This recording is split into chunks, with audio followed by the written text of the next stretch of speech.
Good afternoon and welcome to Sandown International Motor Racing Circuit for this, the third round of the Australian Manufacturers Endurance Championship, the Castrol 500. 129 laps around this extended 3.9 kilometre circuit await the 41 drivers and cars that are lined up on the grid for this year's Enduro. Weather conditions in Melbourne are variable. The Weather Bureau have forecast, though, that the drizzle that has been evident around the circuit this morning will clear and that hopefully we'll get through the day without too much interruption from rain, though I'm sure that those wet weather tyres are on standby in the pits. The top temperature forecast for Melbourne this afternoon of 15 degrees. Let's take a look at the top 10 cars and drivers. On pole position with a brilliant flying lap, Peter Brock, and joined by the other most successful driver in Australian touring car racing, Alan Moffat.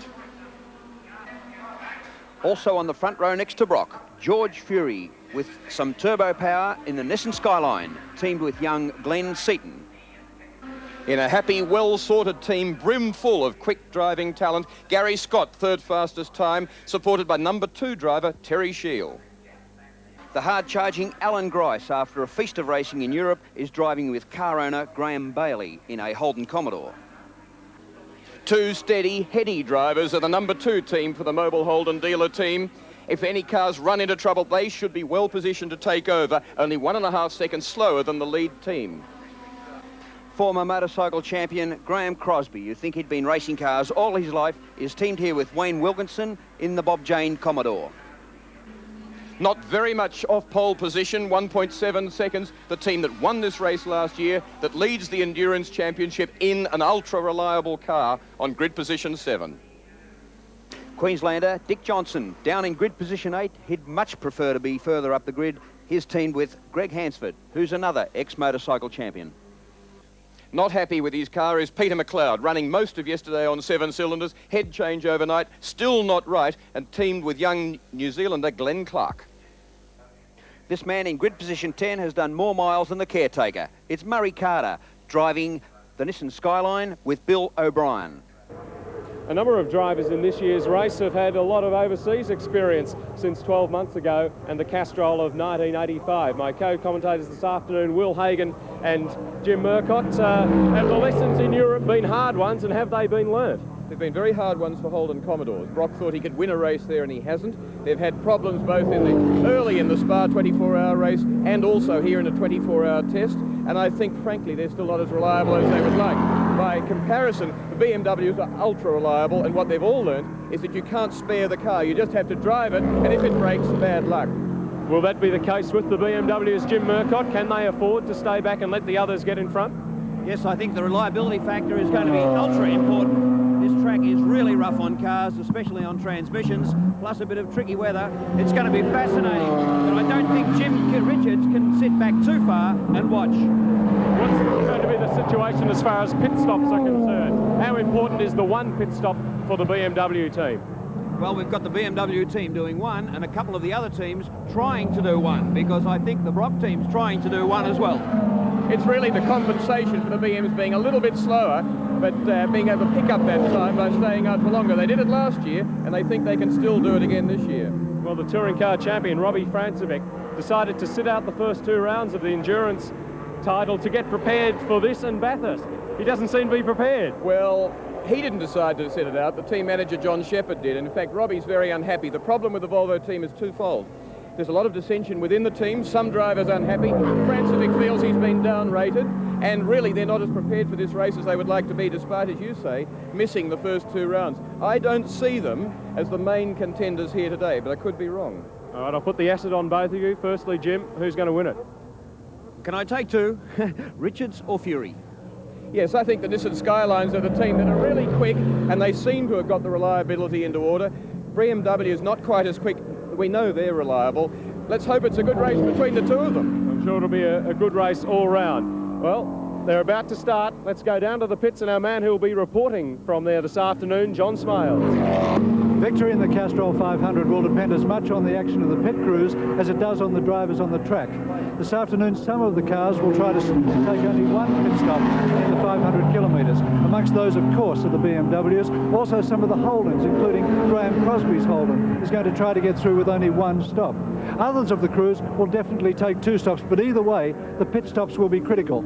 Firstly, in less than 20 seconds, they'll have to change 4 tyres. The way the weather's looking at the moment, they may well need tyres like this, wet weather tyres, heavily treaded.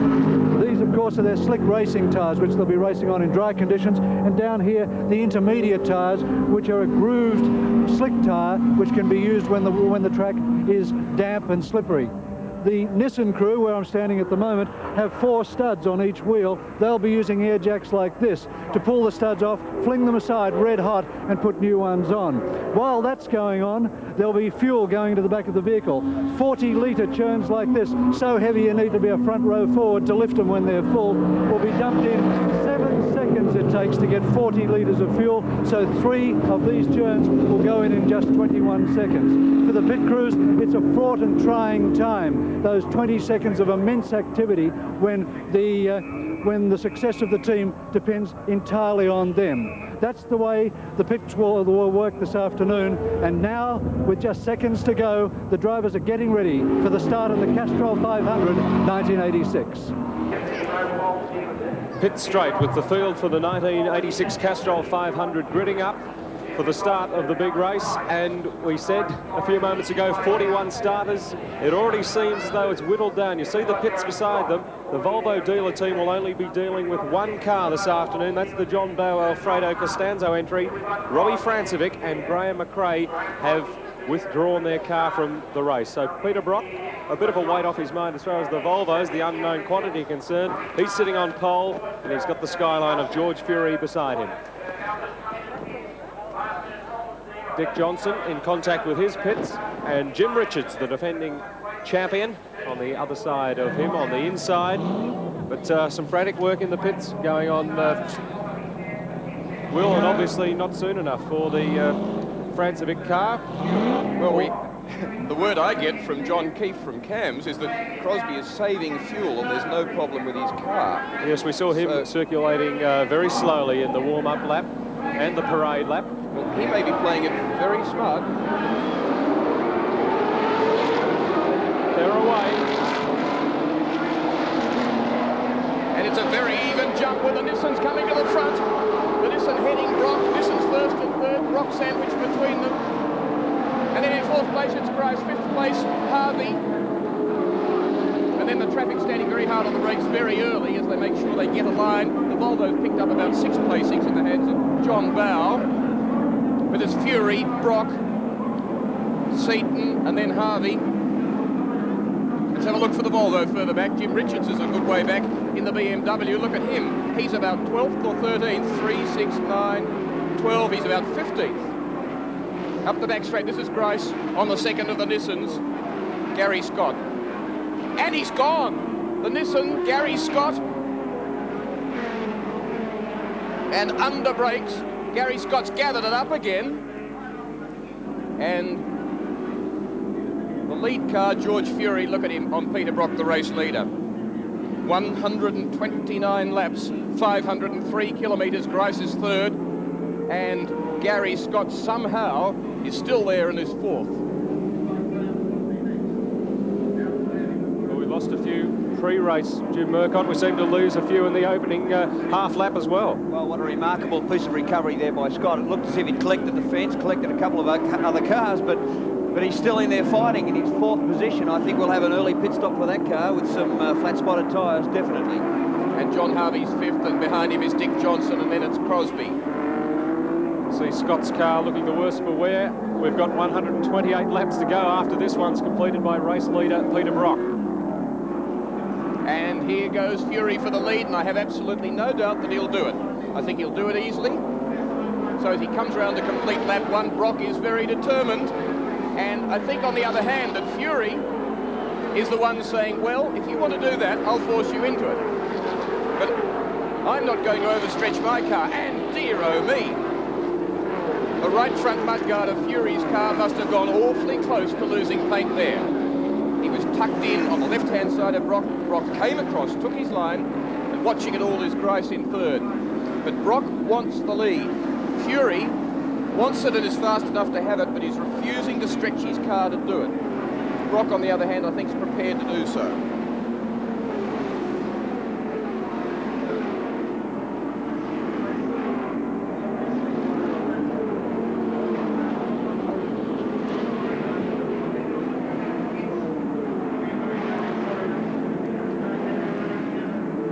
the Nissan Gazelle, the third of the Nissan team cars, if you like, sharing the garage space there with the two Peter Jackson team cars into the pits, a quick 2-litre car.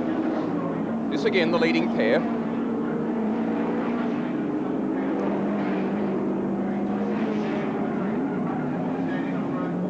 Already these two leading cars, Brock and Fury, have opened out a considerable gap on the third car. The reason that I say that I think Fury will do it easily, and where he missed out actually by a very slim margin on that lap, is that the Nissan team feels they'll run at 51s early in the race, 1 minute 51. Most other teams are predicting 52s or worse, including Peter Brock. Peter Brock says high 52s, 53s. And I think there's no doubt that the Nissan can lap faster, but there's a very determined man at the wheel of 05 who desperately wants to lead this race. He wants to gee himself up in a race that really has been his, and it's a 53.25 for the first flying lap, a 123.8 kilometre an hour average. Jim, you're well known for your involvement with advanced driving. Peter Brock hasn't got a circuit that's wide enough for him at the moment, especially at the top of that main straight. I'm a little surprised he's not sitting on George Fury or maybe picking up a bit of slipstreaming. It looks a bit the other way at the moment. One man who seems to have changed his attitude to racing today is Crosby, who's back in about 6th position, and he's conserving his car and tyres at this stage, 7th position. And here's a bit of a blow for us, one of the BMWs. It's Kevin Bartlett, Trevor Crowe. And last year, don't forget that Jim Richards pulled up on the track, solved the problem himself, and went on to win the races. Frank Gardner moves in to see what else can bedevil the JPS BMW team in the opening laps of the Sandown Enduro. The question is, with that car, what is the problem? Meanwhile, Brock stretching his lead a little. Maybe Brock is expecting the 2 pit stops. It was a question whether they were going to try for one only pit stop, but Brock appears at this stage to have made up his mind to run as fast as he can and pick up the second pit stop. Look at Brock using more curbs than you've ever seen him use before, and that is directly the result of his running in Europe. The pressure that's going to come on Brock will come when Fury gets the pressure from Grice in third, or that's one of the possibilities when Fury will start to become more determined to go to the front. He'll certainly do it, if he can do it without, as I say, over-revving the car, going too deep under brakes. But if Grice gets onto his tail, as into the pits goes the second Nissan, it flew off the back of that collection there from 4th place, from 3rd place. That's, no, 4th behind Grice. And in the pits there, the car that was damaged on the opening lap, halfway round, Gary Scott, front end in on the wheel probably. And it'll be the race tape to try and fix that and get it out again. But a non-standard problem always confuses the crews, because what do we do? Which part do we tack first? How do we solve the problem? It needs a bit of analysis as well as action. A bit difficult to rehearse for something like this. And even to get the bonnet open. Now checking the radiator as its teammate down the back straight on lap 4. Grice, watch him for pressure, and there's the other car. The qualified third fastest, just 0.11 of a second slower than the car that's now running round in 2nd place. Gary Scott getting into trouble in a curious place, but on the other hand doing superbly to hang on to it and to continue racing. Now, less than 1 lap down, at the tail end of the field, but on the same lap as this leading pair. Brock, Fury, Grice. Perhaps Grice just a little closer. Certainly opened up a gap on 4th. And that's John Harvey, Commodore. And Dick Johnson right on him. Yes, indeed, Peter. Dick Johnson and Harvey have been having a nice old ding-dong, riding up on a lot of curbs, and Johnson looking very keen to get through on the second of the Holden Dealer team cars. Again, you'll see them in the back of this picture.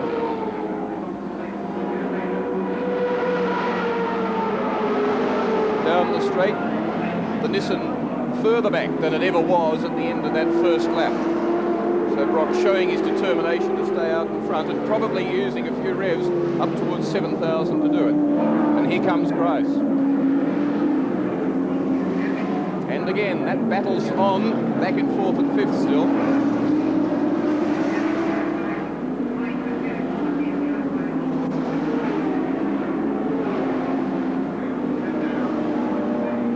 Well, into our 5th lap, and a lot of cars looking like they've done a lot more than that. As they go up the back straight, our leading 3, it's Brock from Fury, Grice closing in under brakes. We'll really see some fireworks now. Grice has caught these 2 front runners. Fury seems to be quite happy sitting behind Brock, but Grice certainly won't be happy sitting in 3rd. He'll want to get out in front and show these drivers that he's number 1. Mr. 10 Tenths really coming up as a threat, sliding the car around, working very hard to get his position right up in front of the field. Another car we should attend to is, of course, the JPS BMW that won here last year and has come 1st and 2nd in the opening 2 rounds of the Endurance Championship, Jim Richards. Jim got away badly. The car's got a very tall first gear, combined with an even taller back end in the car now, so the gearing's very long. It was slow off the line, and they knew it would be. He was 13th at the end of lap 1. He's now up to 9th. Kevin Bartlett's furious work going on Kevin Bartlett's car, the BMW, the second of the JBS BMW cars. It jammed in 3rd gear. Kevin had no gears other than 3rd. He's brought it back to the pits. He's been in already for 2 laps, and now they're putting the car away because it's obviously something that can't be quickly sealed. In the meantime, of course, Gary Scott has been in for urgent panel work. The car was rather extensively damaged, but only superficially around the bodywork, and Scott felt it was better to bring the car in and have the body at least partially repaired rather than risk having it fall off on the track itself. But for Kevin Bartlett, really bad news in the JPS BMW. John Smiles is going to be a busy man this afternoon, I think. And you were talking about the gearing for the BMWs. You didn't foresee in the second car that they'd only have 3rd gear. Yeah. Yes, well, very bad luck for Kevin Bartlett, enjoying a chicken leg about an hour before the start. Felt very confident as we see Grice's car damaged in the left front too. Bartlett felt very confident about the reliability of the BMWs. A curious problem, but his teammate Jim Richards has now come up from being, and Fury in the lead. Fury leads Brock, as I really did think he was going to, and there's no question Brock won't take it without fighting, but the car that now leads has probably about a second up its sleeve at normal race pace. And Jim Richards up from 9th place a lap ago and on the 2 previous laps to 8th place now. Well, George is happy, been happy sitting there in 2nd. He's seen the threat from Grice. He wants to get away from the fireworks that might come with Grice catching up to him. Maybe that little dent in the front of Grice came from the boot of Fury, we don't know. But Fury wants to keep away from the Grice action. He wants to keep away from the Commodore threats, and he's taken the lead, and he wants to stretch it now. David Morton being lapped in the Corolla. Brock's next problem is car 2 behind him. Gricey, ever the fighter, seen what Fury's done to him and would be now very keen to get out and to keep in contact, if he can, with Fury. You might remember at Surfers, where Fury was furious with the other driver of car 05, Alan Moffat, whom he had great difficulty overtaking for a number of laps, but when he got past him, moved away very quickly. So 6 laps down, it's Fury, Brock and Grice. Perhaps Brock starting to concentrate on his rear view mirror a little more than Fury in front of him now. The gap, 0.7 of a second, 1st to 2nd. And a whisker back to 3rd to Grice, looking down the inside, trying to put pressure on Brock. Certainly not intending to go by him there, but saying, I'm going to start making life difficult.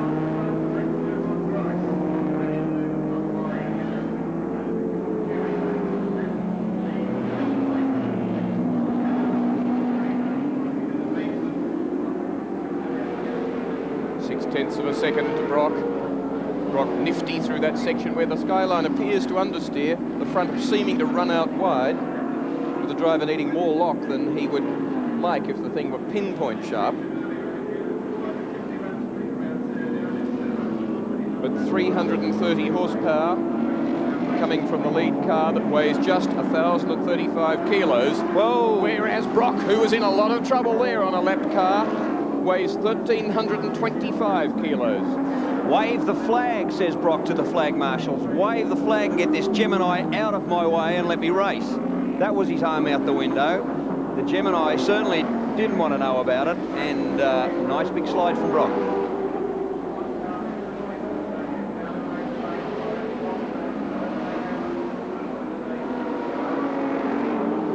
And by dint of that, Fury has a nice break, 1.45 seconds. And every time he encounters traffic, he's slotting it between himself and Brock. So the battle really is now Brock-Grice. Darrell Hendrick, the man caught in the middle there in the Gemini. Seems he needs to learn a few race manners. In the meantime, we've got nearly 11 seconds back to John Harvey in fourth, and Dick Johnson has laid off his charge at Harvey. He seems to have resigned himself to the fact that he'll sit behind Harvey. The skyline approaching that part of the circuit now as Grice goes underneath Brock.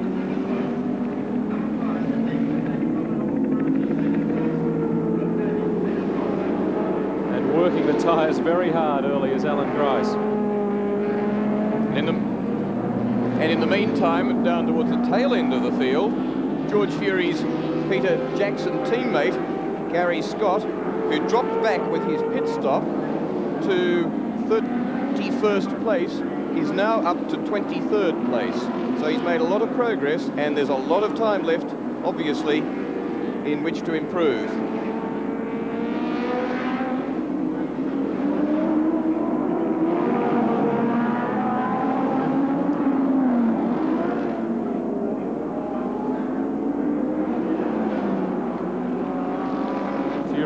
Jim seems to be using the slower traffic well to keep Grice at bay. Yes, he's learned racecraft very quickly indeed. He's able to position his car in such a way that little situations like that, the slower cars are hindering both Brock and Grice in keeping up with him. And George has got quite a nice little break here at the moment. He's able to breathe a little easy, settle down to his own race technique. Grice certainly won't let him get too far away. The big question, of course, with the Commodores is overheating. They tend to blow head gaskets, and this has been a continuing problem. They like to drive out in the fresh air to get a nice blast of air on the radiator, keep the engines as cool as possible, and not follow the cars in front too closely to hinder that airflow. It's a fair way back. Just over 1 hour into the Castrol 500, and back live. To say the pits have been busy, it would be an understatement in the least. First of all, in came Kevin Bartlett with his JPS BMW jammed in third gear. Now, if you want to replace a gearbox in your BMW, I recommend you see Frank Gardner Motors, because they've got a new gearbox in that car, and Bartlett's back on the track in less than half an hour. You want panel beating? Go to Fred Gibson Motors at Nissan, because when Gary Scott had his first lap incident and forced the bodywork back onto the turbocharger intercooler, thereby causing the car to overheat, they panel beated the car in less than a lap and had Gary Scott back on the track now in 6th position. For other people, even more problems. Click-clack front and back, the safety of driving. Larry Perkins has just knocked his seatbelt undone and was forced to come to the pits to fix it up. Perkins has stepped out of the car, put his co-driver David Parsons in it, but a big problem for the Perkins team, because of course now they've had one more pit stop than they really need, and they're going to try and get through with just one more, but fuel could be a real problem. For Peter McLeod from Wollongong in the Unipart Commodore, he's lost 3rd and 5th gears, so he's driving the rest of the Castrol 500 in 2nd and 4th. So real problems for Peter McLeod. And of course for Queensland's favourite, Dick Johnson, the real drama of all. While lying in a strong 4th position, Dick Johnson went boom straight down the main straight, and the gearbox is no more. Bits and pieces of parts everywhere, and Dick Johnson is out of the race. Dick, what happened? Well, mate, this track is notorious on gearboxes and diffs, so they just broke a gearbox and spat it out all over the road. Well, Dick, you put in a hell of a lot of effort to get yourself here this weekend. What's the score for Bathurst? Well, that's not a problem. I think when you look at this circuit here, it's very tight in a lot of spots, and we run a 375 diff ratio, and you multiply that by the gear ratio, and multiply that by 350 foot-pound of torque, and you end up putting like 2,500 foot-pound of torque through a little dinky gearbox makes it a bit hard on the thing, you know. The Mustang was looking very strong when it was going. But the car handles and stops very, very well. It's a little shorter speed in the straight line, which makes it very difficult to pass some Commodores. But you eventually wear them down, and I could get on with the job. But he was actually holding us up about 2.5 a lap, which made the front runners get away. But I'm sure we could have run with them. Well, Dick, bad luck. We'll look forward to seeing you in the James Hardy. I will be in the James Hardy, and I don't think we're going to have a gearbox problem or anything there. Fantastic. Thanks, Dick. Fine, of course, that's not the only problems, because then the Volvo, the lone remaining Volvo, when Robbie Francovic failed to start, of John Bow, came to the pits with its brakes literally on fire. This is a new car, and Bow has got teething problems. The brake fluid is leaking somewhere in the motor car, and the result was quite a conflagration in the front right-hand side of the car. So for the Volvo team especially, the Castrol 500 has now become nothing more than a development exercise. Back to main commentary position. I knew John Smiles was going to be busy. I didn't think he'd be quite that busy so soon in the Castrol. 94 laps to go, and we've got our leader, Alan Grice, who took over the lead on lap 12 and has been circulating very quickly. He's opened up a 200, 300 metre gap on George Fury. Peter Brock about 100 metres back in third place. Then it's Richards, Crosby and Scott, as you heard from John, up into sixth place. In fact, the real interest, the man moving forward at this stage, despite Brock there being so close to the car in front, is Gary Scott back there in sixth position. He really has had a wonderful drive since that early pit stop that dropped him to 23rd. He's now up to sixth place. He got two of those places in a great big rush when Dick Johnson went out, and then when both Harvey and Larry Perkins pitted. But he has come from 42 seconds in arrears to Jim Richards, who's fifth, down to less than 37, and he's, of the first six, he's the only one making ground.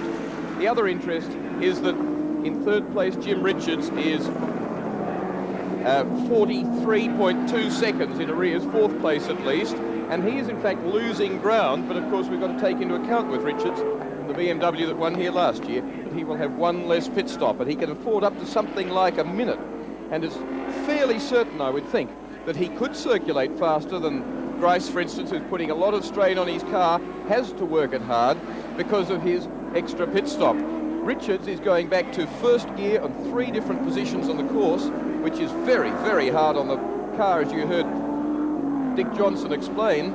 But Grice only knows how to drive a car one way, and that is, of course, to use it absolutely to its maximum. Jim, you've been watching Grice circulate. What sort of lap times is he doing? Well, Grice has been in 51. He's knocked off a couple of high 51 laps, which is very fast indeed. And as Will has been saying, Grice only knows one way to drive. Grice's times have been regularly in 52s, with a couple of 53s when getting caught up behind some slower cars. George Fury sitting there nice and calm. Peter Brock's working fairly hard in his third spot. George is about 1 second behind Gricey. Rocky's about 1 second behind George Fury. When we come to pit stops, it's going to get interesting, because I don't think Graham Bailey is going to be able to circulate this Commodore as fast as Grice can in the traffic. Bailey can drive nearly as fast as Grice for a lap here or there, but not as consistently as this, and certainly not in this sort of traffic.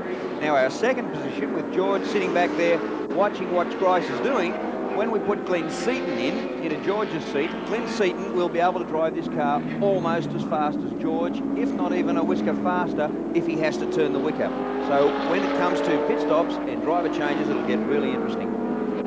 John Bow, that we see overtaken by the race leader there, is in fact in 22nd place, come back up from 23rd, and worse than that, after that inadvertent pit stop, the race leader, Grice, has in fact lapped everybody except the first 8 cars. So the field is well and truly stringing out. It's spread over about 4 different laps. And in fact, although it doesn't look very much on the track, Grice is 3.86 seconds in front of second-placed George Fury. He's pulled his lead over Brock out from about a second and a quarter, second at 1.2 seconds, to nearly 2 seconds now. It's about 1.95. And then it's that big long gap, 43 seconds back to Richards. One stop Richards, hopefully, in 4th place in the BMW.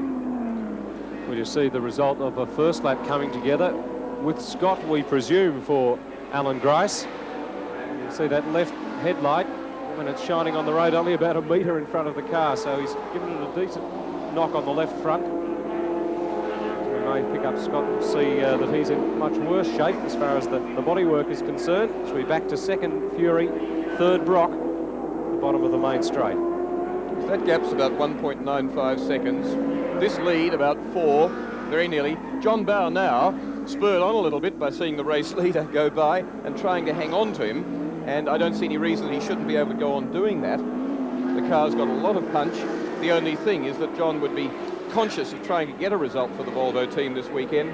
Has had a very disappointing weekend, a most fraught one, and of course absent from the first 2 rounds, so they'd love to see a good score. His natural inclination would be that with everything lost for an outright placing or win, then go for broke and look spectacular.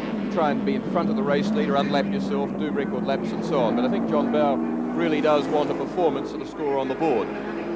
Well, Bowe's been in the pits, so has John Harvey in the other Mobile Commodore on lap 19. He was in the pits and dropped back to 18th place on the road. It's been frantic down there in pit row. Grice, though, no unscheduled stops for him so far.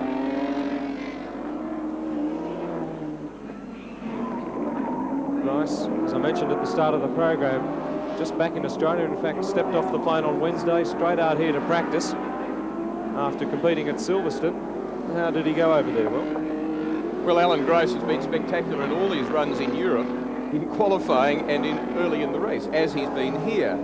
But Alan Grice doesn't have a great finishing record, unfortunately, an enormous amount of talent as a driver, but not quite as much talent or score on the board as a finisher.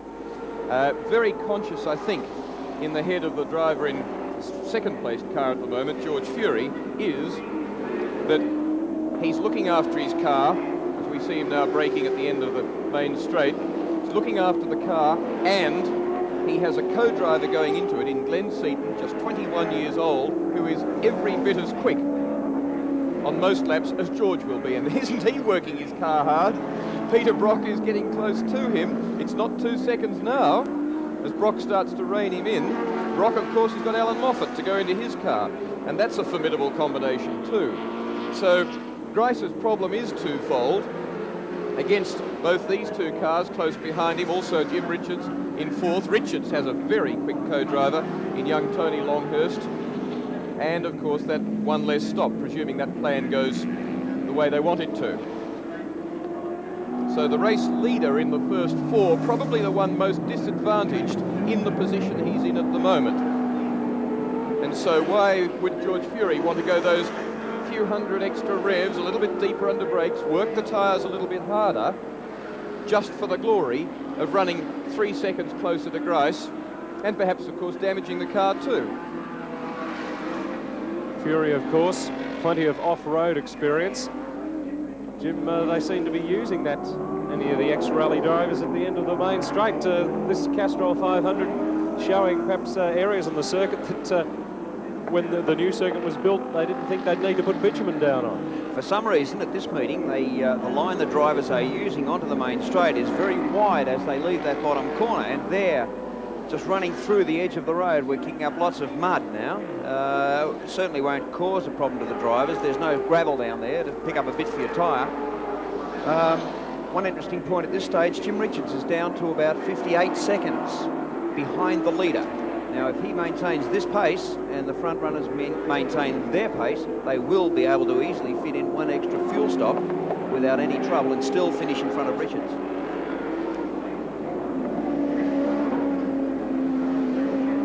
In fact, Brock out to about 1.98 behind Fury, so it is that 2 seconds still. Grice just a fraction over 4 now, tipping it over the 4 second mark. And then a very long gap back to Jim Richards in 4th place. And he certainly does have to be conscious of not making a gap so large that he won't make it up by staying out there when the others go for an earlier stop. On lap 41 are the leaders.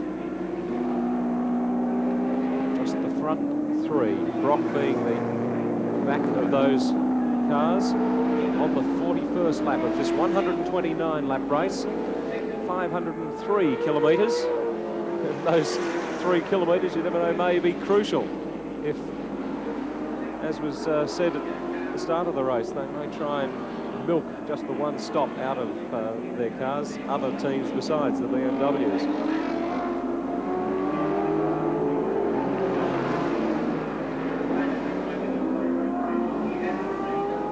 Volvo keeping station with Alan Gross, not losing very much ground at all, being driven by John Bowe, car number 44. Sandwich in front both of Brock in third place and also George Fury forward of him in second. And it's a couple of seconds, in fact, from Bowe back to second placed on the race, George Fury. Been a lot of waving going on, Jim, today. Brock there didn't seem to be waving at anyone, perhaps just drying up the perspiration. Brock likes to stick his hand out the window to get a bit of fresh air, I think. In fact, it's a bit of a Brock trait to poke the elbow up on the window ledge. Not a nice habit for... No boys in blue around, obviously. For new drivers, of course.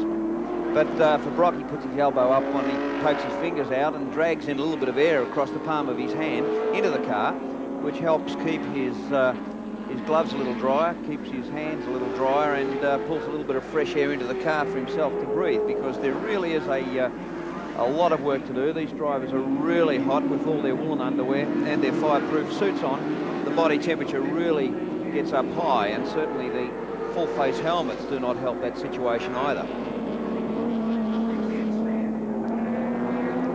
Well, now with Richards 53 seconds behind, still only 3.77 seconds back to Crosby, who's in 5th place. And haven't got another check just yet. We'll have it shortly on the progress of Gary Seaton. Been a fascinating race, really, with the cars that have gone a long way back in the field. Jim Richards, 13th on lap 1, and now up into 5th place. And as I say, his crew always knew with the gearing of the car that it wasn't going to leap away from the start line. But that man working very, very hard. He has some 3 gear changes back to 1st gear, and I just did a check now that Gary Seaton behind Crosby, who is behind Richards, has now pulled up to 27 seconds behind. It sounds a long way, but what it means is that Seaton is only 30-odd seconds behind this man in 4th place, and he has come forward by more than 15 seconds. Scott. Yes, in not many laps. And he really, as I said earlier, he's the one that is making an enormous amount of progress, really, on most of the front runners. Going very well indeed. The man that had a dreadful tangle, and it looked as though it could have been Alan Grace from the left front damage to his car that got Seaton sideways in what was a straight line. Richards leading the championship, the winner here last year. He'll change over to Tony Longhurst when they make their drivers change in the 1 pit stop. And they're going 1-2 in the championship. Longhurst competing in the smaller BMW in the opening rounds, and that is up for sale. And they're into the bigger version of the black JPS to race together in the longer enduros. One of the things that's so critical in the endurance races, and not so important in the touring car championship rounds, which are only around 100 kilometres, is the whole team composition. The team manager, how well he manages the troops that are preparing the cars, and how happy the drivers are within the team. And the JPS team is a team that's been together for a long while. Most of the people have stayed with it over a number of years. The drivers are very relaxed, very easy to work with. They trust Frank Gardner, the man who runs the operation. And so it's working well. I would say the Mobile Holden dealer team not working so well. It's had an enormous turnover of personnel in the last year. We've got the Nissan team, very happy indeed under Fred Gibson with Howard Marsden's departure. He's gone to England now. And as I say, they're very happy and composed and relaxed. And the drivers, again, easy to work with. And 3 of them are virtually #1 drivers. Dick Johnson, a very small, tight team. And Graham Crosby, an even smaller and tighter one, a real character who put his own money into the car early on in the season. And it's hard to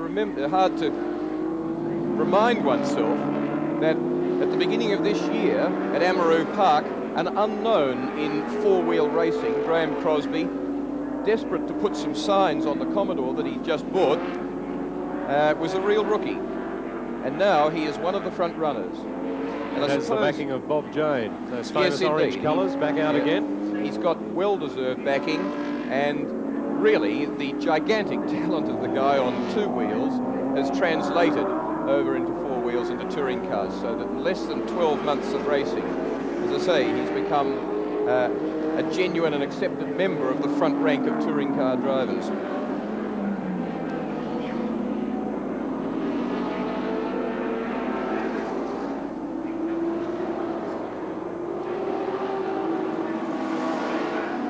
So there's Richards, Crosby, half the length of the straight behind him. The gaggle of BMWs there. And Crosby part of a 5-car assault on Bathurst for the Bob Jane team. Quite unbelievable, isn't it? Yes, it's amazing, and it really says that Bob Jane, apart from being a very successful businessman, is just still a lover of motor racing, and he has always invested in motor racing through race circuits, through sponsoring people, through sometimes getting fabulous cars, far more than you could justify commercially. Mercedes-Benz for Bathurst this Yes, year. indeed. One car is waiting at the airport at Frankfurt and will depart this coming week. The other car will depart the week later because it has a race next weekend, and that'll be very interesting. 2.3-litre 16-valve Mercedes, and they will be run by Domingos Piedada, who is the man that's run the Yost racing team at Le Mans over the past few years, so a very experienced man coming along to run it. This operation being looked after by an Australian, Greg Siddle, and he's the man that's very much knitted the exercise between the drivers, people like Crosby and Bob Jane. He's an entrepreneur who's been prominent with people like Nelson Piquet and Niki Lauda in European and World Championship racing. And as I say, he's the man that's been bringing it together for Bathurst. So there'll be 2 635 BMWs for them. Charlie O'Brien has been disappointing this weekend. He's been a long way back and not running anywhere near as well as he would have hoped. Now here's Gary Scott in 6th place. That's the result of some panel work. He is the man.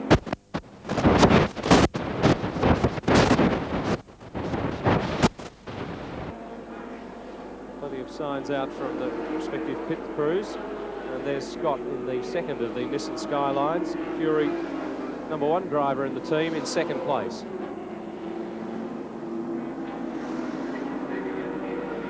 This has been a tremendous recovery by Scott. Really sensational. I mentioned earlier that Jim Richards had made a pretty good run. 13th up to 4th place. But Scott was far worse off than that. John Bowe had done similar, but Scott's done the best of all of them. Jim, you were impressed with him, that he even managed to take hold of the car and keep it on the track and not go out on the first lap. Well, it appears that he slid the car along the front of the fence, but his recovery from that area was absolutely sensational piece of vehicle control. The car was travelling sideways up the road, and somehow he pulled it back, lost about 2 positions, and got around the corner. 45, and it's Peter Brock in the pits. First of his scheduled stops. 13 seconds gone for Peter Brock in the pits. Brock getting out, Alan Moffat getting in. The last churn of fuel now going in, ready at 21 seconds on fuel. Still on the front of the car. This is going to be a good stop. 25.7 seconds for Alan Moffat as he snakes out of the pits. And that is a great stop from the Mobile Holden dealer team.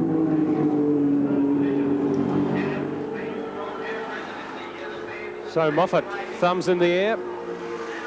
And even some Ford fans cheering that one. They've been a bit quiet since we saw Johnson drop out, and Moffat goes back in 05, still in 3rd place.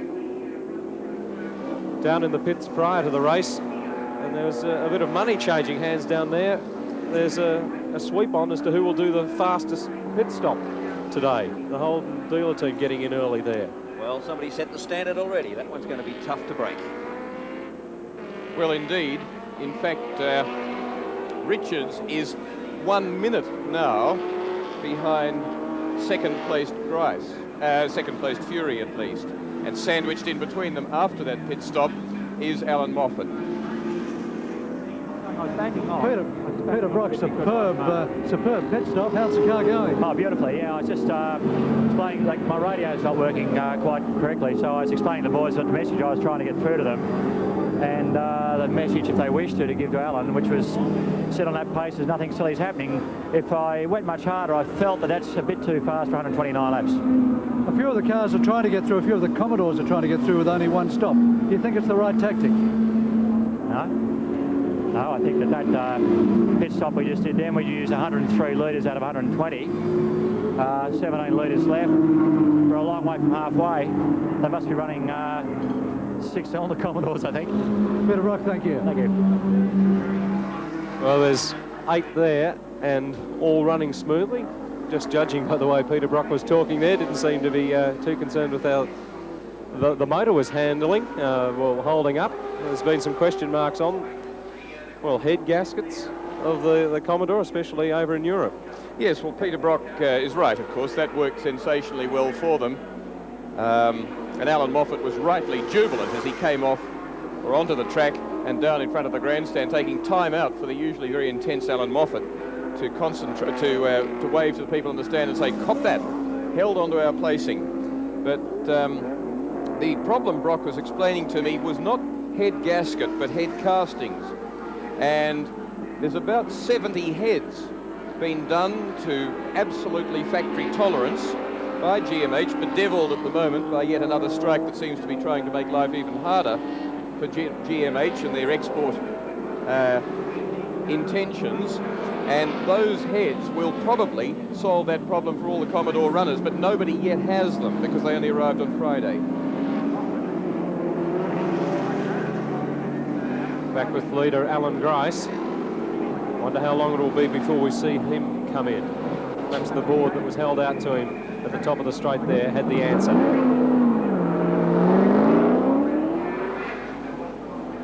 Jim Moffat, just watching him, not quite circulating as quick as the boss. Be able to tell in a sec because the stopwatch is rolling at the moment. Moffat can drive as fast as Brock. He's done an enormous amount of testing in this car. Has Alan Grice been following a few of the two-wheel brigade that making their presence felt in the four-wheel? Yes. The next few laps could be very interesting, keeping an eye on the car Moffat's driving, because so many times when you have a cylinder head overheating problems, such as they've had here and there, including head gaskets and whatever, it's often the stop that starts the problem, it seems. A few more laps with the car out and running. If it has no problems then, you're probably in the right groove. Now, Moffat's just done a 1:53.5, and that was fairly unhindered. So Brock's been sitting on about 1:53 neat. So Moffat's only at this stage half a second lap behind him, only after a couple of minutes on the track. Good going. And in fact, behind them, behind Moffat, is 14.6 seconds to Jim Richards after the pit stop. This is our leader, Alan Grice, on his 48th lap. Had the headlights on after about 20. Took over the lead at lap 12. So we've had 3 leaders of the race. Initially Brock for 5, Fury for 6. And taken over since lap 12. Well, remember too that it's a 129 lap race, so half race distance is 65 laps. So any Commodore going for that sort of distance has a massive task, as Peter Brock says. They've got to do the next 17 laps on something a bit more than 17 litres, which is what I had left. And of course, at Brock's pace and consumption would be quite impossible. Grice has got things worked out fairly well, but he should be down now. He'd have been using similar fuel, perhaps a touch more than Brock. So he's down to perhaps 10 litres remaining in the tank. 10 litres, 100 kilometres. It's 28 miles per gallon in road terms, and fairly achievable, not in a V8 Commodore though, even on the road. And in racing, it's more like 7 kilometres per gallon. And there's the man looking after us for the aerial shots. And if you'd like to swap Possie's places with him, you're more adventurous than I. Don't fancy that at all. And the chopper doing a great job to keep up with Alan Grice up the back straight. Line, do the big 360 and catch him down through the snaky part of the circuit. And you won't get a better view than that unless you're sitting right beside Alan Grice in the, well, the non-existent passenger's seat. And seats have been something Alan Grice has had a problem with while the Commodore's overseas. As in comes Crosby for his first stop. He's in 5th place when he called in. In behind him was Seaton. Seaton has come by. He's now 5th. Perkins should be the next. He's holding the place behind, so he'll be 6th when he appears.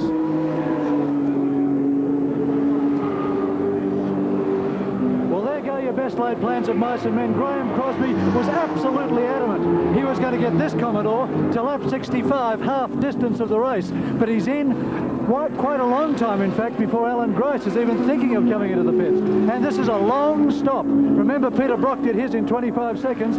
He's up to 42 seconds already. They've still got to get the back left-hand tyre on. They've finally got David Parsons into the car, and he's away in 53.18 seconds with Wilkinson in the car. Crosby is not impressed. Wayne Wilkinson takes over from Graham Crosby. So, by the sound of things, it is Crosby's plans going awry, but Grice still on schedule, according to the Toik in the pits, for just one pit stop. Let's go back down to John Smales. Graham Crosby, what went wrong with the plan to get to half distance? Well, we normally did a workout, we can do 64 laps or so, which is perfect. But what's happened is it started missing and the fuel pressure was dropping back to 0, which indicates I'm not picking up the fuel, probably because the pace was a lot higher than what I'd expected. So really, I think the fuel consumption rates are a lot, I guess, just we fouled up. You'd given the boys enough notice because the pit stop didn't seem particularly spot on, Cross. No, well, they were expecting me at lap 60, and my two-way radio, I couldn't hear him, and I don't know whether he could hear me. And I did 2 laps like that, and I was only hoping that they were ready for us. Well, at least you got pit stop practice, but 53 seconds is not a good thing to lose in the pits, is it? Oh, thanks for telling me. You always do this to me, don't you? Cross, best of luck in the rest of the race. Thanks. The bringer of bad tidings is John Smales in the pits.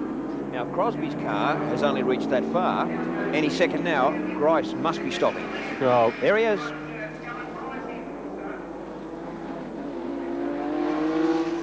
Up go the pneumatic jacks. And Graham Bailey takes over. A very interesting stage in the race. So does George Fury, because he, of course, is now the race leader. He's gone by. He was just 4.8 seconds behind Grice, who hands over now to Graham Bailey, the Newcastle chicken farmer whose company turns over $30 million a year. Massive business, Chickadee. A lot of wholesale supply.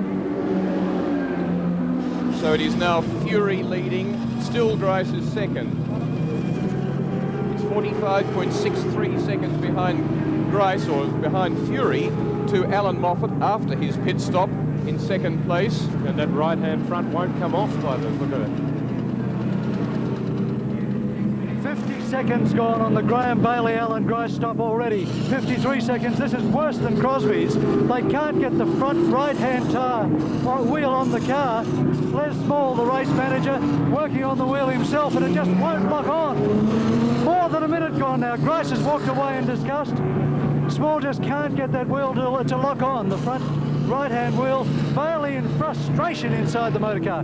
Finally it comes off, so it wasn't locking on. In fact, they couldn't get it off.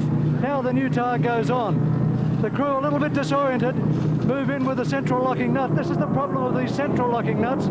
They're saying to drop the car off its jacks, but they can't because they still don't have the locking nut on. Now finally they're right to go. And it's 1 minute, 33.4 seconds. He's lost more than a minute over a normal pit stop. Well, the situation after that is that 4 cars went through. George Fury, Alan Moffat, Jim Richards and Gary Seaton. Gary Scott. It's Glenn Seaton. And he's sharing with Fury. Well, so 4 cars, they're down to 5th. Poor Alan Grice. How does he feel? He has worked his heart out here to trim a 1/10 of a second off here, to trim off a 1/10 there. to keep his laps down under 53s, and it's just all been blown because they've just lost an extra half a lap in the pits with one sticky front tyre.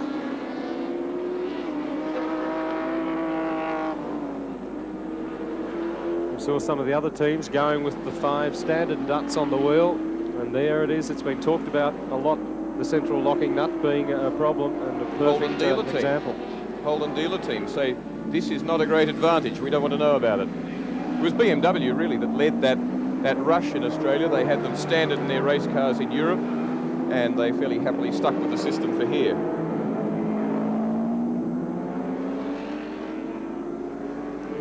And for Alan Grice, even more problems after he got out of the car. He's wiped his face with a cloth.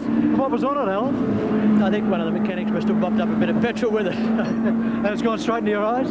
Yeah, but I washed it out very quickly. It's not a problem. What happened with the pit stop, Alan? The tyre wouldn't come off. Yeah, I don't know the reason. But the wheel that was on the car when I came in was jammed on for some reason, and the gun wouldn't take it off. When that happens, it normally means that there's an air pressure problem or the gun's playing up, but in any case, it didn't go off, and we're in a fair amount of bother. Your stop was a little earlier than perhaps you'd hoped for.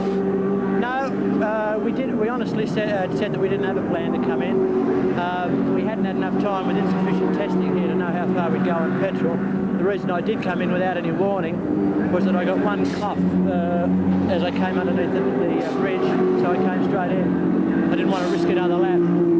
Alan, with a minute 33 lost in that stop, your chances are looking a bit wrong in the race. Yeah, not very handy, are they? But it's only a third distance, isn't it? Or a little over. No, we're still in there for a place, I'd say, but you can't lose a minute and a half and win a race like this, I wouldn't think. That doesn't mean to say we won't keep trying. Thanks, Alan. The pressure's also put onto the car's owner, Graham Bailey, now, because he has to work just that so much harder to try and recover some of the lost time in the pits. That's the man they've lost time to. The leader is George Fury.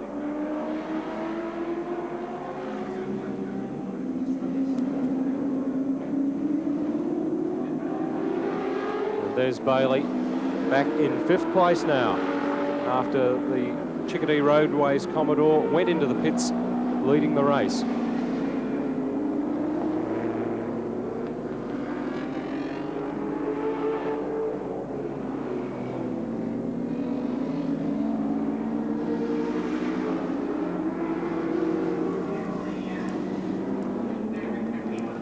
And George Fury, the question mark as to when he'll pit. 65 laps is half race distance. He's on his 53rd.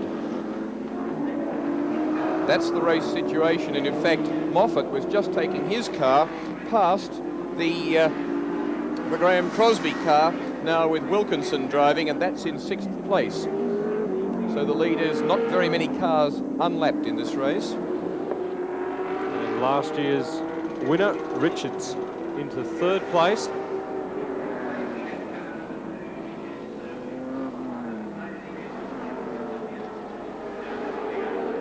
So we get a measure on the gaps as we see Jim Richards starting to prepare for a pit stop.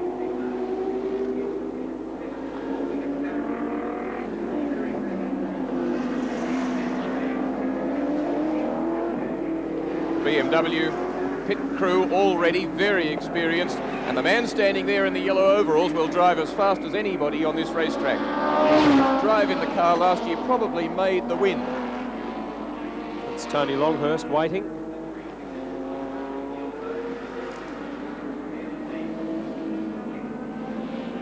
Seaton seems to have settled in pretty well in the Fury car.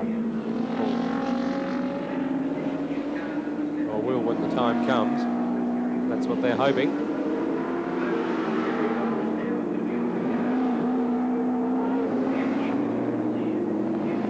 It's 50.8 seconds from Fury back to Alan Moffat. But of course, a pit stop to come, and here comes the pit stop for 3rd place, Jim Richards. He will hand to Tony Longhurst. There's a firebrand at the wheel.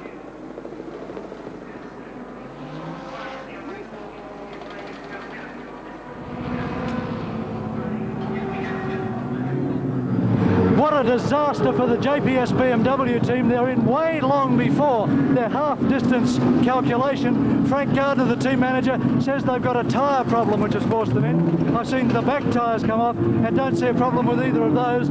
Jim Richards is getting out. Tony Longhurst in the motor car. This is going to be a quick stop nonetheless, but not as quick as Brock's. 28.88 seconds. The car stalled, probably closer to 30 seconds. But a disaster for the JPS BMW team. We'll now have to wait to see whether it's possible that they can get right to the end of the race without another stop, but frankly, I doubt it. Best laid plans.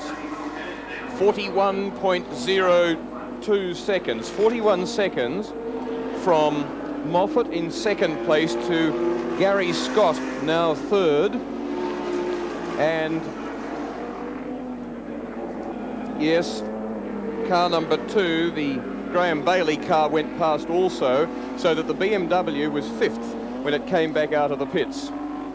So from 3rd to 5th during its pit stop. And the race order, therefore, is with the 54th lap completed by the race leader, George Fury, a car expected to go a shorter distance before its pit stop than the one that we're looking at now. With lap 54 being completed, it is Fury in the Nissan Skyline Turbo, the Peter Jackson team car, from Alan Moffat in the Mobile Holden dealer team Commodore, from Gary Scott in the Nissan Skyline Turbo, then Graham Bailey in the Chickadee Holden Commodore, and Jim Richards 5th. And for Jim Richards, it wasn't tyres at all, but fuel. Jim, how come before the halfway point? Well, we thought we may have to stop around halfway, but just to make sure that we weren't going to stop on the circuit.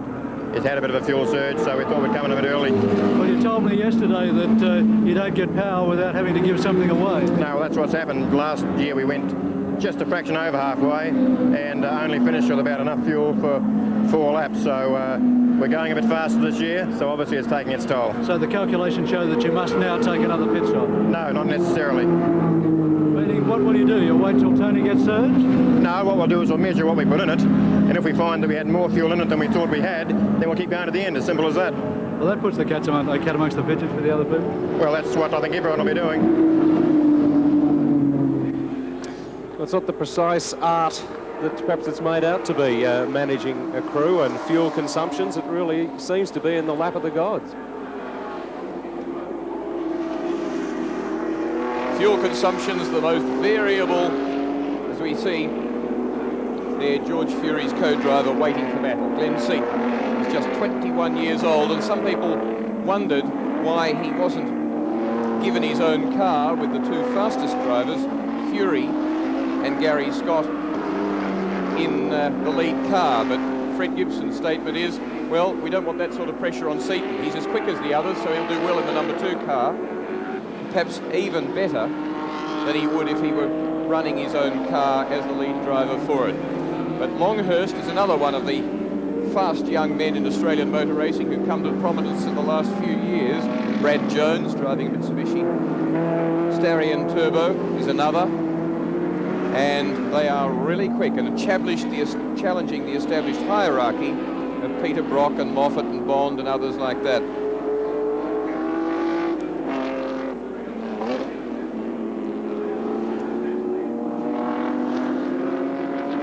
One of the last things that happened with the JPS BMW before it went out for this morning's warm-up was that the part that gave trouble in the opening laps last year, in which Jim Richards went and replaced, as we come now onto the lead car at least, George Fury sweeping past the pit entrance, so he's out on lap 56.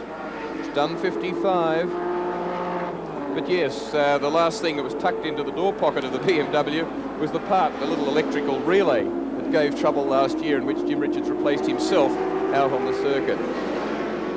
That's the welcoming committee back in the pits. And this is the man they're waiting for, the man that the other teams would be very pleased to see pit very soon. Because when you've got a car that is probably the fastest in the racing at the moment, that is also appearing to be about the most economical, then team managers tend to scratch their heads and say, how can we beat it? The turbocharged Nissan Skyline leads the race. George Fury at the wheel. At 56.129 is race distance. So not halfway. They've all pitted except this man. He's been racing for more than 1 3/4 hours. 1 hour, 46 minutes and 40 seconds. And that's pretty tiring. A lot of corners around Sandown, a lot of very tight corners. Not a fast, high-speed track where you sit in the car and you get it all lovely and balanced and flowing. You're constantly on brakes, onto throttle, hooking it into corners, hooking out, and they're slow ones that are hard on the driver and very hard on brakes and transmissions.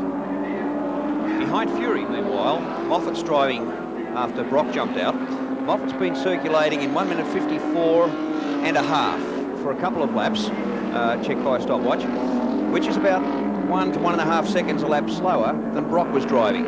Now, he hasn't got a couple of cars in front of him to chase, as Brock had within his vision, which would have helped to have spurred Brock on. Or maybe there's some small fault with the car that's caused Moffat to ease off a bit. But at the moment, Moffat's running about 1 to 1.5 seconds per lap slower than Peter Brock was in this car. And plenty of smoke there from the Commodore. Is it Moffat or is it the Harvey car?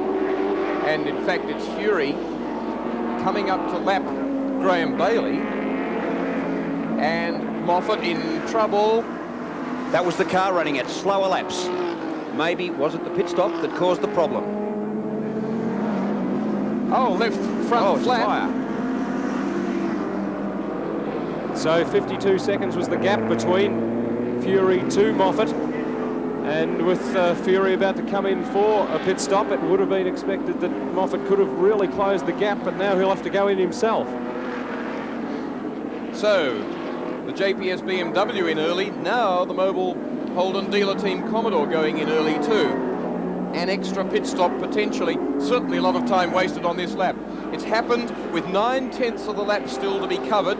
It'll probably take him 4 minutes or thereabouts. Into the pits now.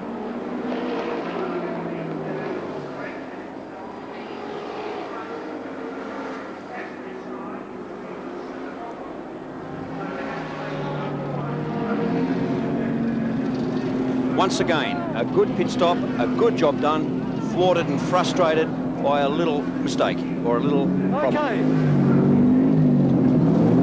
The problem with Alan Moffat's car is a front left-hand tyre. The tyre has gone flat. That's why Moffat's come into the pits. There's confusion down here because the Gary Scott car, the Nissan, is right next door. Moffat has to be pushed back to be able to get round the Scott car. Moffat has lost 23.39 seconds in the pits, but it was because of a front left-hand tyre.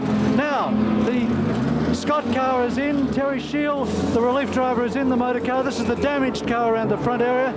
This is a scheduled pit stop. I think Fred Gibson, the team manager, is using it to gauge fuel consumption to discover just what George Fury is capable of doing, but he's aiming to keep Fury out. And we look behind us, and now all of a sudden John Harvey is in the pits as well.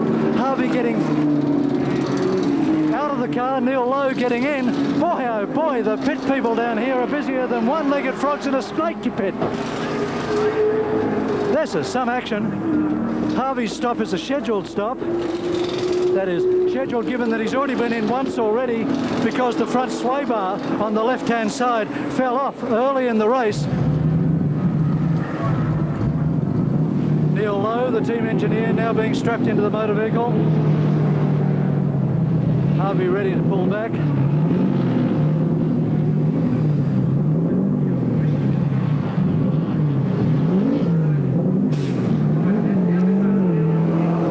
The interesting thing to learn would be with the number 2 Nissan team car coming in as it did then, what their reading is on fuel consumption on that car, and which the team manager Fred Gibson will then relay to the race leader George Fury, telling him how many laps he can continue to do before he comes in for the pit stop. That's why Gary Scott was the first to pit, and John Smales, I'm sure, will have that information for us shortly. Indeed, I've got it right now, Will. Fred Gibson is fairly keen to get George Fury through with only one pit stop. He's smiling enigmatically and saying lap 65 is a possibility. If he can do it, George Fury has got the race well and truly in his command. absolutely shot to pieces. In fact, as I said earlier, if you've got a car that's faster than anybody else and it's economical, well then the answers are very few as to how to beat it. So things going well for the Nissan team. For the Mobile Commodore team, they couldn't have been going worse. The smoke was from the Harvey car, but then we found the wheel and tyre problems for the 05 car, which is back circulating out of the top three. So it's Fury Seaton now at the wheel. Well, about to. I keep saying he's already taken over. We were expecting he would have by now, but it's still Fury there. Bailey is in the second place Commodore, and Longhurst has taken over in the BMW, still in third place. So Graham Bailey, after dropping down to fifth position at that pit stop, into second now. In fact, Fury is now closing up on Bailey and is going to put a one-lap lead up on that car, although he has a pit stop coming up very soon.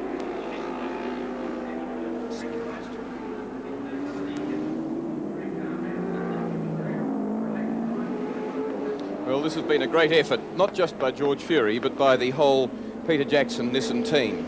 The development of that car, a year out of racing last year to develop it, and did they ever know what they were doing under the guidance of Howard Marsden? There's Graham Bailey showing a very different situation to what Alan Grice did when he was driving the Chickadee Commodore. A brand new car at the beginning of this year, not the car that Grice has been using in Europe. That is Graham Bailey's car, brand new from the Roadways organisation earlier in the year, built by Les Small, and Bow finding a way round him. And you see the jerkiness, the Bailey not so used to somebody coming by, and not so smooth in letting him find or giving him a bit of track to use. But the Nissan team, as I say, stayed out last year, developed the car on behalf of Nissan Japan, told them what the specification needed to be for the homologation papers. They built the parts and so on, the gear ratios they needed, had them homologated, came out racing this year, and in, 7 months has become the car to beat over the Volvo Turbo that's been developed in Europe over a number of years, over the Commodore that's been an ongoing race car for many years, and this Australian development by Nissan in Melbourne, and now the effort taken over by Fred Gibson, has been quite outstanding. And in the team, a group of drivers, 3 of whom are #1 drivers and are all very quick and can lap virtually at the same time in the car in a long distance race. This is a bit of a funny situation here for George Fury. He's got 2 cars in front of him that are travelling slower than he can. They're having their own little race of their own. The Volvo's making it up through the corners. The Commodore picks it up on the straights, and poor old George has to sit there and just look for an opening through without getting tangled up in the traffic, but he mustn't lose too much time here. He's got a good lead. A win looks on the cards at the moment, but he can't allow this to interrupt the flow of his drive or let him get his dander up. Interesting to see the new Volvo there. They've been described as a block of flats on wheels. They've been trying to get the weight lower in the car. Still seem to be on 2 wheels for a lot of time there in the tighter parts of the circuit. There's a lot of people enjoy the luxury of driving around in this alleged block of flats on 2 wheels. Certainly a very conservative body styling, but a car that's well known, that many people regard very highly for its safety and so on, secondary safety particularly in accidents. And here certainly Graham Bailey is giving Fury a little bit of a hard time. It's just that Fury doesn't want to get dragged into doing something rash when he goes by him. He doesn't want to risk the car when he goes underneath him, and he doesn't want to squeeze too much extra fuel out of it in so doing. But he's got him now positioned down the inside. No way is he going to let Graham Bailey come back at him. He's been losing about 2 seconds a lap for the past 3 or 4 laps, and he'll want to stay where he is now and not let Bailey get back through.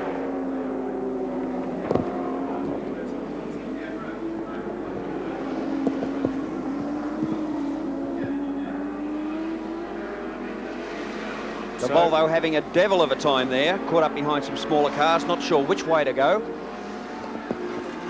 So we saw -1 for Bailey and Moffat, perhaps just a little premature, the -1 on Bailey. He's now been lapped, so everybody has been lapped by Fury. In fact, what we've seen is it's just come out to 2 now, because it was some distance behind before. I think that's right. I got myself confused, I think.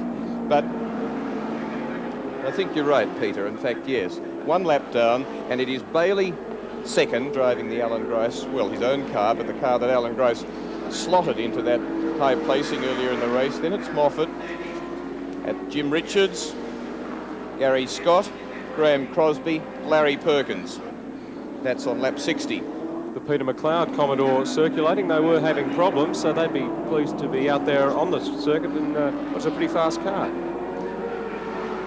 Yes, it's been going quite well.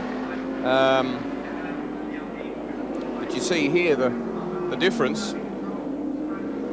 Fast when everything's going well. Yes, well, it's mass again. As Peter Brock says, I'm bad, my car's bad on the slow corners because I have to accelerate 1,325 kilos. The Skylines have to accelerate 1,035 kilos.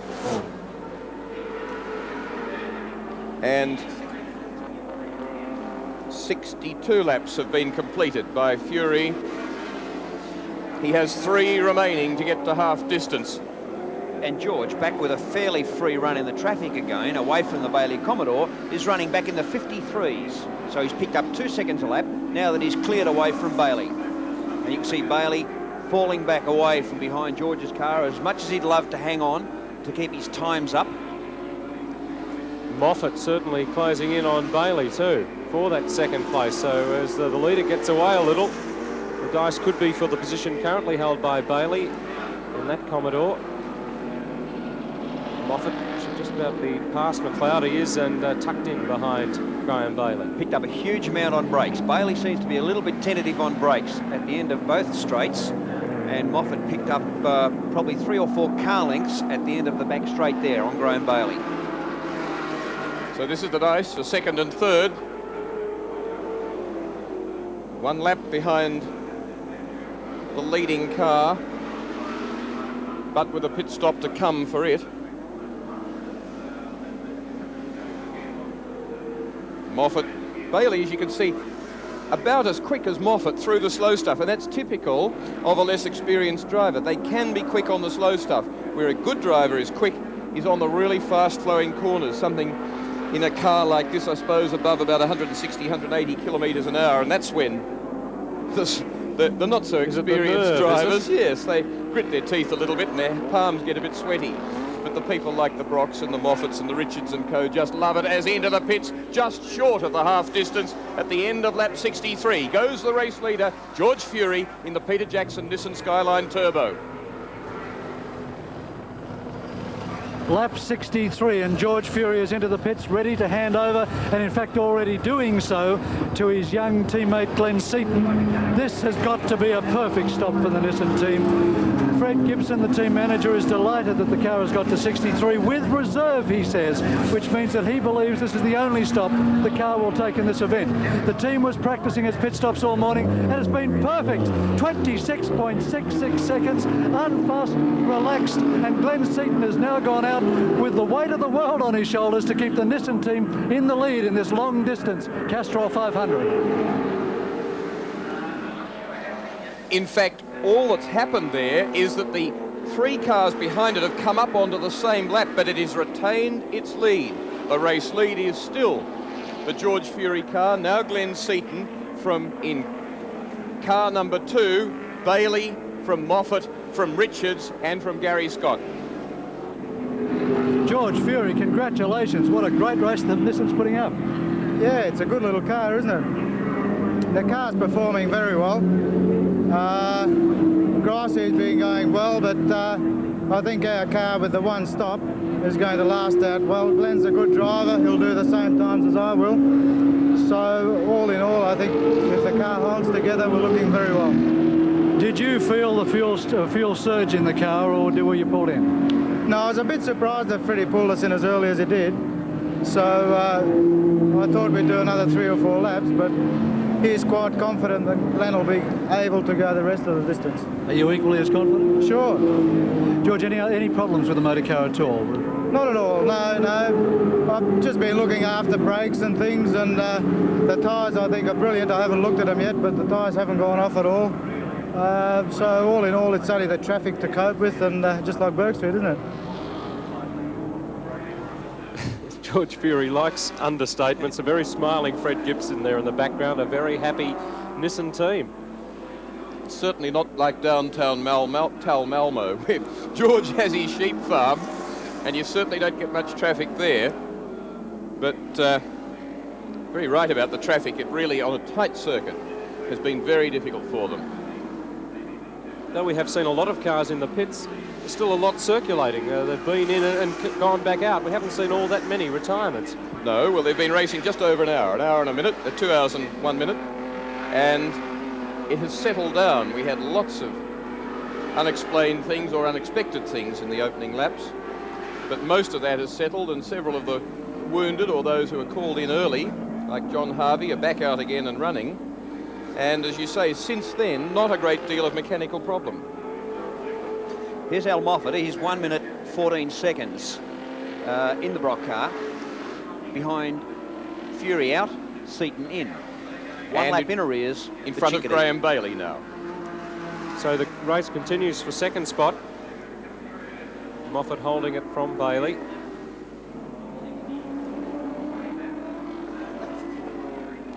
Glenn Seaton has to, in much easier traffic conditions than the opening laps of the race.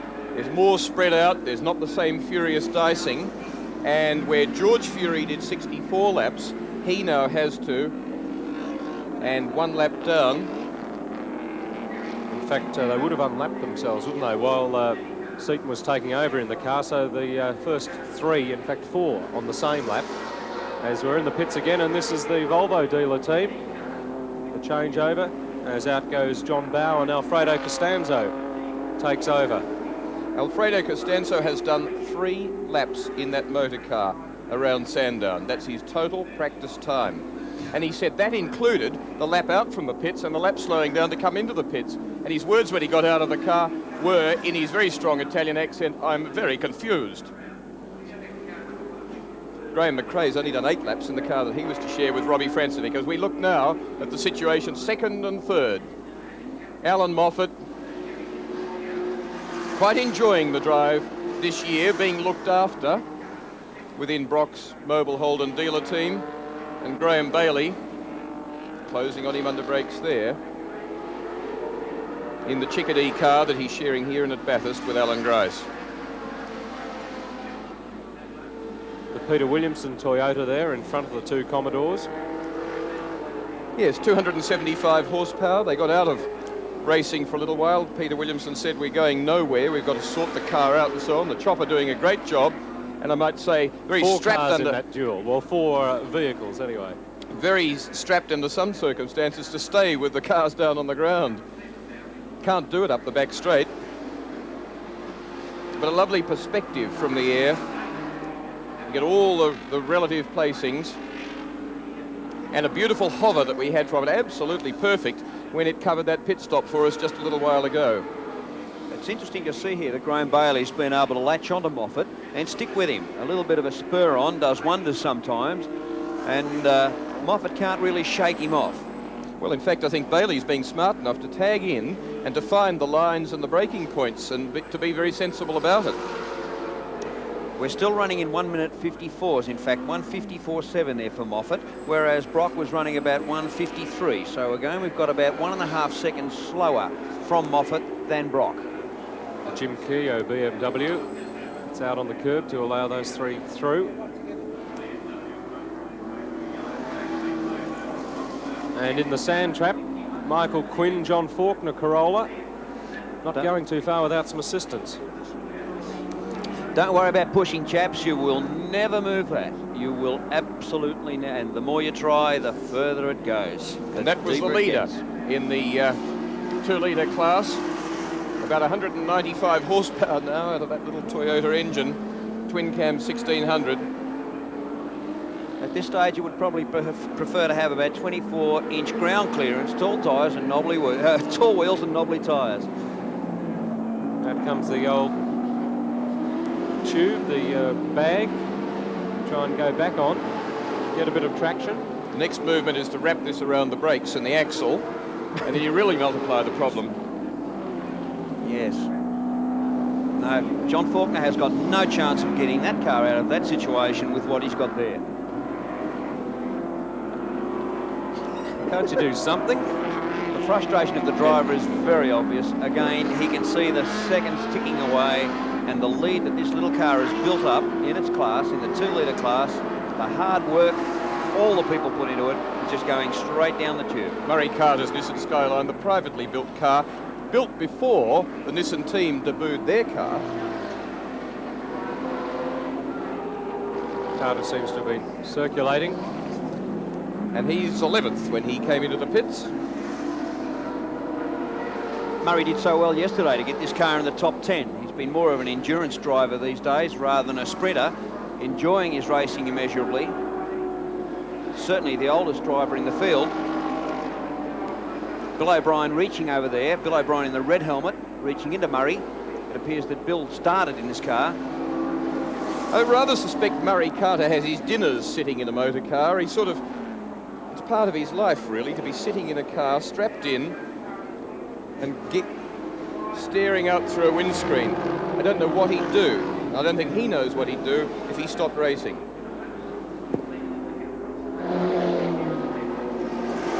The leading Skyline goes out of shot as Carter takes it out on the front straight in front of a good crowd in the grandstand here at Sandown. If you're looking back towards the city of Melbourne,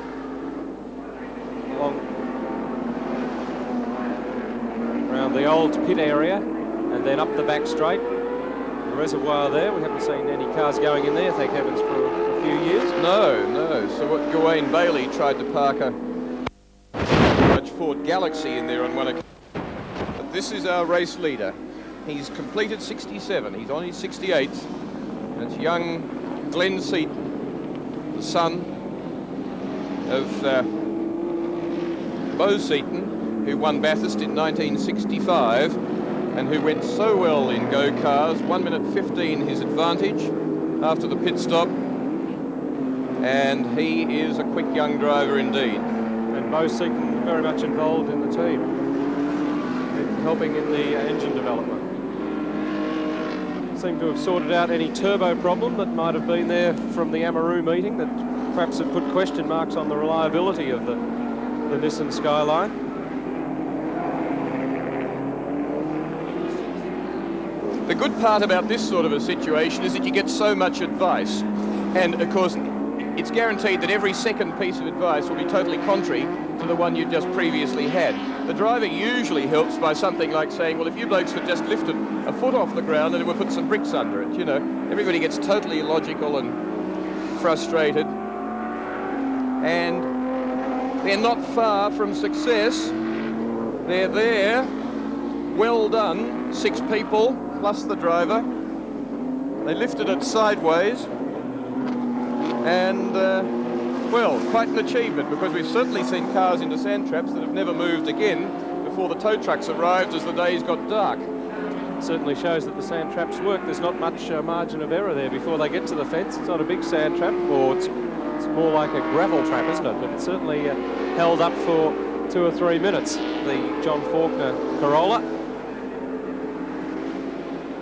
It's the Nissan, though, that leads.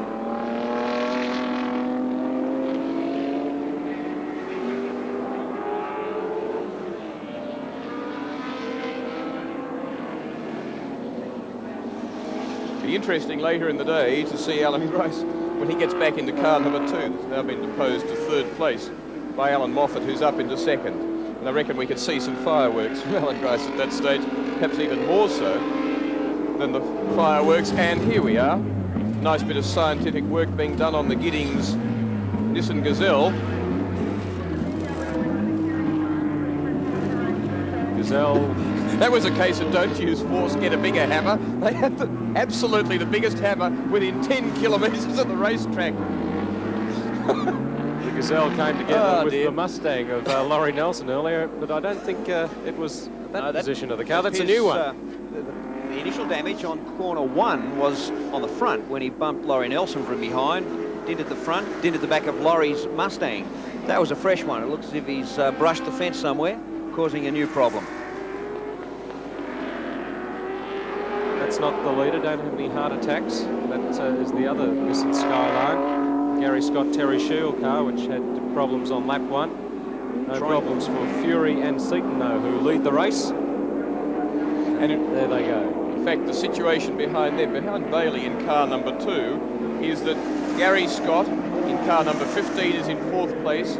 In 5th place in car number 1 is Jim Richards. 1 lap further back to Graham Crosby, Commodore number 6. On the same lap is Perkins, Commodore number 11. And then in car number 7 is the Charlie O'Brien Gary Rogers BMW 635 that's come up from 19th qualifying position and is presently lying in 8th place. Behind him in car number 8 is Warren Cullen, and that's a Commodore, and then it's Peter Williamson in the Toyota Supra number 77.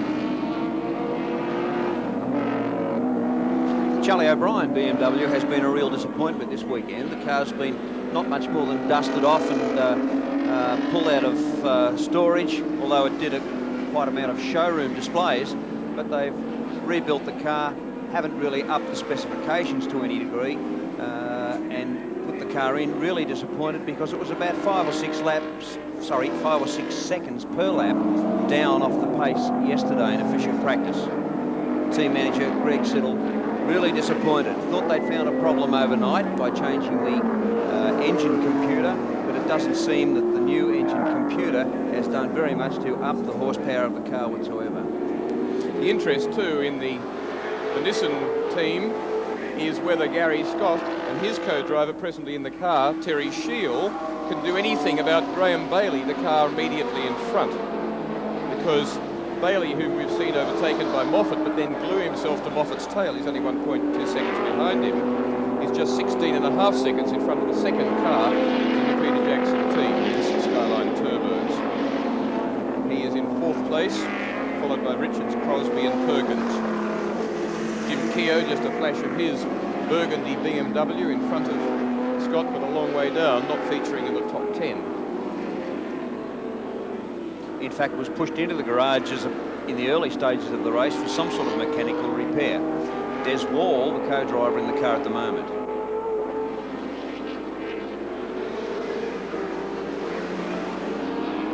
So race plan not really working well for many people except this car, because if it makes a second stop, it will be a one-turn stop. And it's leading the race on top of that sort of advantage. Most of the others faced with a fairly prolonged second stop.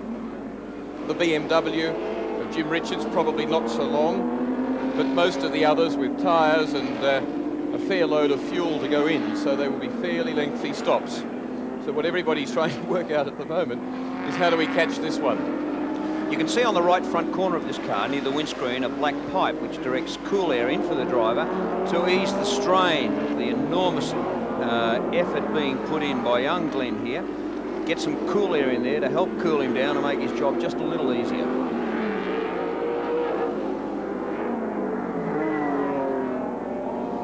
Just about to pass an ex-rally car running in the 2-litre class from the Bob Holden stable.